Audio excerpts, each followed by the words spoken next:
আওয়ামী লীগ সরকার পতনের 7 মাস, হাসিনাকে হাতে ধরে রাজনীতির মাঠে ফেরানোর ইচ্ছে বা ক্ষমতা ভারতের নেই। শেখ হাসিনার বিচারের সাথে নির্বাচনের কোনো সম্পর্ক নেই বললেন আমির খসরু। ইবতেদায়ী শিক্ষকদের 40 বছরের দুঃখ ঘুচে হলো খুশির ব্যবস্থা। 1496 কোটি টাকায় আমদানি হচ্ছে 2 কার্গো এলএনজি।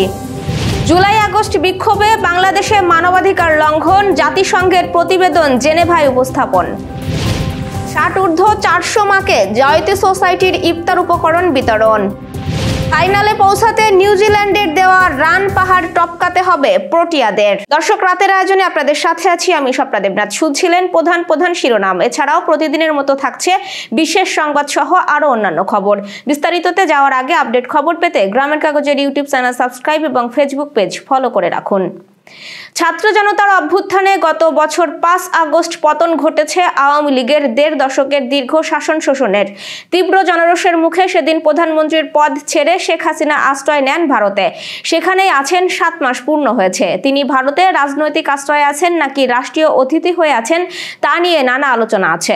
ভারতে আশ্রয়ে থেকেই শেখ হাসিনা ভার্চুয়ালি আওয়ামী লীগের নেতাকর্মীদের উদ্দেশ্যে বক্তব্য বিবৃতি দিচ্ছেন, যা দেশে ক্ষোভ উস্কে দিচ্ছে। দিল্লির কাছে এ বিষয়ে ঢাকার আপত্তি প্রকাশ সত্ত্বেও হাসিনা ভাষণ দিয়েই চলেছেন। এই প্রেক্ষাপটে শেখ হাসিনাকে নিয়ে ভারতে কি চিন্তাভাবনা চলছে তা নিয়ে একটি ভিডিও প্রতিবেদন করেছে বিবিসি বাংলা।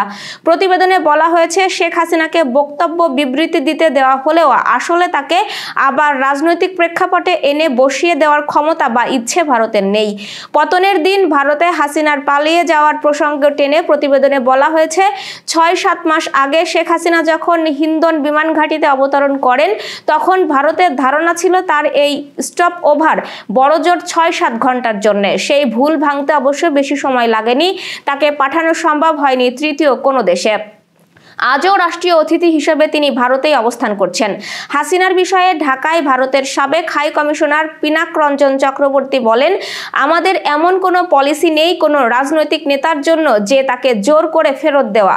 দালাই লামাও তো এখনো ভারতেই আছেন। আমাদের এখনো যারা আশ্রয় নিয়ে আসেন তাদের ক্ষেত্রে আমাদের সাংস্কৃতিক বা নীতিগত বিষয় আছে, তাদের আমরা জোর জবরদস্তি করে কোথাও পাঠাবো না।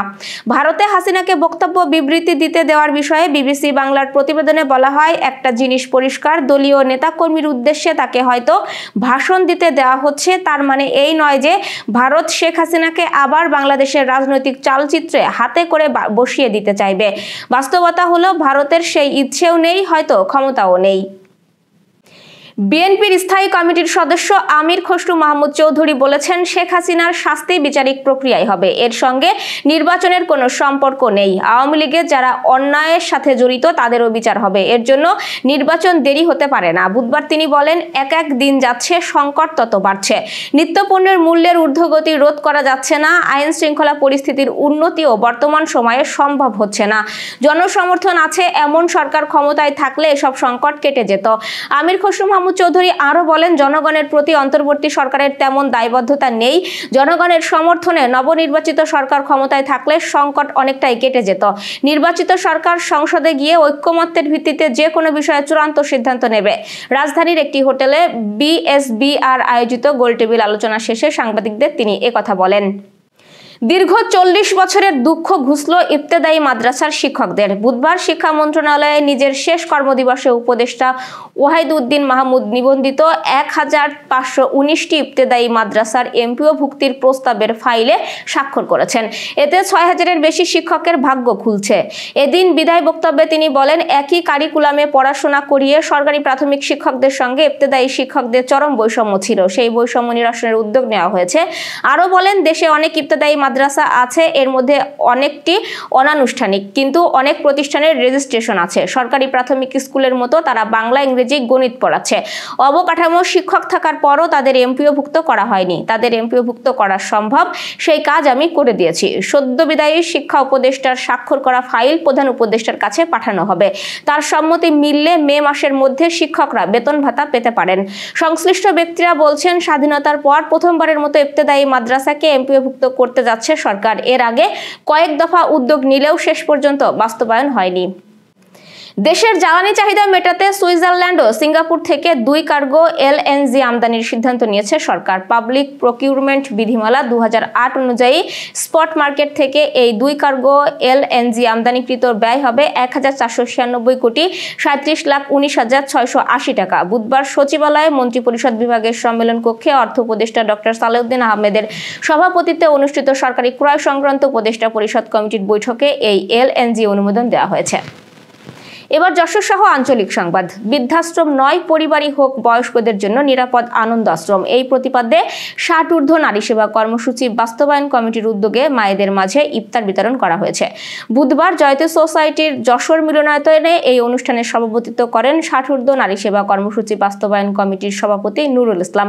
প্রধান অতিথি ছিলেন অতিরিক্ত জেলা প্রশাসক সার্বিক নাজিবুল আলম। 60 ঊর্ধ্ব নারী সেবা কর্মসূচি বাস্তবায়ন কমিটির অন্যান্য নেতৃবৃন্দের পাশাপাশি আমন্ত্রিত অতিথি এবং জয়তী সোসাইটির নির্বাহী পরিচালক অর্চনা বিশ্বাস আয়োজনে বক্তৃতা করেন। বক্তারা বলেন, কারো একার পক্ষে একটি ভালো উদ্যোগ যথাযথভাবে বাস্তবায়ন সম্ভব না।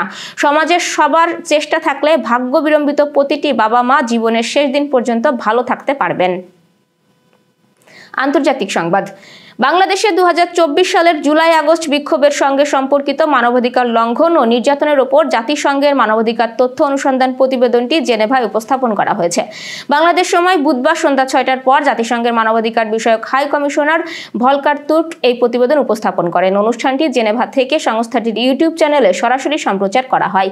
এর আগের দিন জানানো হয়, বাংলাদেশের জবাবদিহিতা, ন্যায় বিচার ও মানবাধিকার সংস্কারের লক্ষ্যে তথ্য অনুসন্ধান ও সুপারিশ নিয়ে সদস্য রাষ্ট্র ও নাগরিক সমাজের সঙ্গে আলোচনা করা হবে। বাংলাদেশের অন্তর্বর্তী সরকার ও নাগরিক সমাজের প্রতিনিধিরাও অনুষ্ঠানে অংশগ্রহণ করবেন। জেনেভায় মানবাধিকার কাউন্সিলের 58তম অধিবেশনে একটি বিশ্বব্যাপী আপডেট উপস্থাপনকালে তিনি বলেন, ফৌজদারি মামলায় যথাযথ প্রক্রিয়া নিশ্চিত করা ও সংখ্যালঘুদের বিরুদ্ধে প্রতিশোধমূলক সহিংসতার তদন্ত করা অত্যন্ত গুরুত্বপূর্ণ। তুর্ক বলেন, গত বছর বাংলাদেশের সহিংসতায় এক ব্যাপক বিপর্যয়ের সম্মুখীন হয়। তৎকালীন সরকার ছাত্র আন্দোলনকে নৃশংসভাবে দমনে মানবাধিকার লঙ্ঘন করেছে। খেলার সংবাদ। গেল বছর টি-20 বিশ্বকাপের ফাইনালে ভারতের কাছে হেরে শিরোপা খুইয়েছিল দক্ষিণ আফ্রিকা। প্রোটিয়াদের সামনে আজ বুধবার ফাইনালে ওঠার আরও একটি লড়াই। এবারও ফাইনালে উঠলে তাদের প্রতিপক্ষ সেই ভারত। তবে চ্যাম্পিয়ন্স ট্রফির ফাইনালে যাওয়ার পথেই দক্ষিণ আফ্রিকাকে বড় চ্যালেঞ্জ ছুড়ে দিয়েছে নিউজিল্যান্ড। চ্যাম্পিয়ন্স ট্রফির দ্বিতীয় সেমিফাইনালে রাচিন রবীন্দ্রা ও কেন উইলিয়ামসনের জোড়া সেঞ্চুরিতে 6 উইকেটে 362 রান করেছে নিউজিল্যান্ড। অর্থাৎ ফাইনালে যেতে হলে দক্ষিণ আফ্রিকাকে করতে হবে 363 রান। লাহোরের গাদ্দাফি স্টেডিয়ামে টসে জিতে ব্যাটিংয়ে নেমে উদ্বোধনী জুটিতে 48 রানের জুটি করেন নিউজিল্যান্ডের 2 ওপেনার উইল ইয়াং ও রবীন্দ্রা। 21 রানে ইয়াং আউট হলেও দ্বিতীয় উইকেটে 164 রানের জুটি করেন রবীন্দ্রা ও উইলিয়ামসন। শেষ পর্যন্ত দুজনই হাঁকান century. Renaissance hospital and diagnostic centre. রেনেসাতেই মিলছে কম খরচে উন্নত সেবা।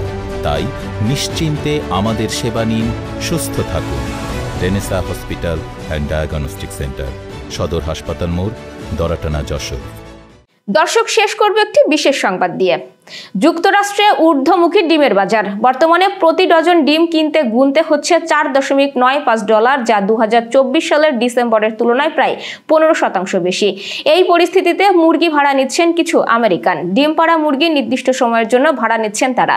বিবিসি সহ বিভিন্ন গণমাধ্যমে উঠে এসেছে এই খবর। মার্কিন যুক্তরাষ্ট্রে ডিমের দাম ঊর্ধ্বমুখী হওয়ার সঙ্গে সঙ্গে নিউ হ্যাম্পশায়ারের গটসটাউনের রেন্ট দ্য চিকেনের ক্রিস্ট এবং ব্রায়ান টেম্পলানের একটি অন্যান্য সমাধান খুঁজে বের করেছেন, তা হলো মুরগির ভাড়া দেওয়া।